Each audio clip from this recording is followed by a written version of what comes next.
Baik, perkenalkan nama saya Ermelinda Sintia Anin, NPM 33230051. Baik, soal yang pertama, jelaskan apa yang Anda ketahui tentang PISA TIMSS dalam mengukur prestasi siswa internasional. Jawab.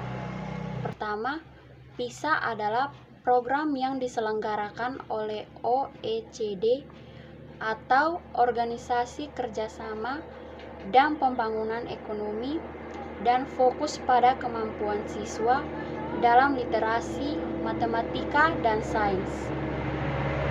Poin yang kedua, PISA mengukur kemampuan siswa dalam menerapkan pengetahuan dan keterampilan media dalam situasi dunia nyata. Yang ketiga, hasil PISA digunakan untuk membandingkan kinerja siswa dari berbagai negara dan mengidentifikasi tren pendidikan global.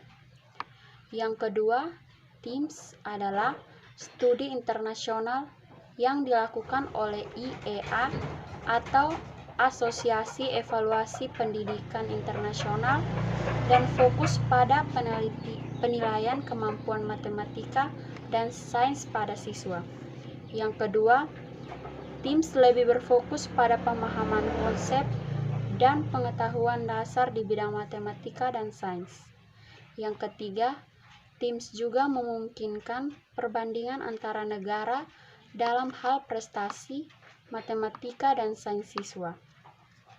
Kedua program ini memberikan wawasan penting tentang prestasi siswa di seluruh dunia dan membantu negara-negara untuk memahami sejauh mana sistem pendidikan mereka efektif dalam mempersiapkan siswa dan tantangan global. Baik, soal nomor 2, bagaimana prosedur atau mekanisme PISA dan TIMSS? Yang pertama, PISA, seleksi negara. Negara-negara yang ingin berpartisipasi dalam PISA mendaftar untuk pengukuran. Biasanya sejumlah negara dan wilayah berpartisipasi setiap 3 tahun sekali. Poin yang kedua, pelaksana tes. Siswa-siswa dari sekolah yang mewakili populasi di negara peserta mengikuti tes PISA dalam bahasa mereka sendiri. Tes ini biasanya dilakukan dalam 1 hari. Yang berikut, penilaian dan analisis. Tes dan kuesioner dikumpulkan dan dianalisis untuk menghasilkan laporan yang mencakup prestasi siswa dan faktor-faktor terkait lainnya. Kedua, TIMSS, seleksi negara. Negara-negara yang ingin berpartisipasi dalam TIMSS mendaftar untuk studi tersebut. TIMSS diadakan lebih jarang daripada PISA, biasanya setiap 4 tahun sekali. Yang berikut, pemilihan sampel. Negara peserta memilih sampel siswa dan sekolah yang akan berpartisipasi dalam studi ini. Yang berikut, pelaksana tes. Siswa yang merupakan bagian dari sampel diuji dalam mata pelajaran matematika dan sains sesuai dengan standar yang telah diterapkan. Kedua program ini melibatkan kerjasama antara negara-negara peserta, organisasi yang mengelola studi atau OECD untuk PISA dan IEA untuk TIMSS, serta penggunaan metode statistika yang kuat untuk menghasilkan laporan yang akut dan berdaya guna. Baik, soal nomor 3, bagaimana hasil PISA dan TIMSS di Indonesia selama 18 tahun terakhir? Gambarkan dalam bentuk grafik-grafik dan penjelasan. Jawab. Yang pertama, PISA atau Program for International Student Assessment. Poin yang pertama, PISA adalah sebuah survei yang mengukur kemampuan siswa di berbagai negara dalam membaca, literasi, matematika, dan sains. Yang kedua, Indonesia telah berpartisipasi dalam PISA sejak tahun 2000, 2003, 2006, 2009, 2012, 2015, dan terakhir pada 2018. Yang berikut hasil PISA di Indonesia cenderung di bawah rata-rata global, khususnya dalam matematika dan sains. Poin yang kedua, TIMSS atau Trends in International Mathematics and Science Study. Yang pertama, TIMSS adalah penilaian yang mengukur kemampuan siswa dalam matematika dan sains.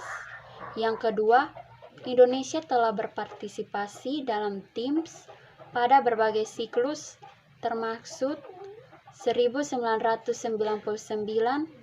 2003, 2007, 2011, dan 2015.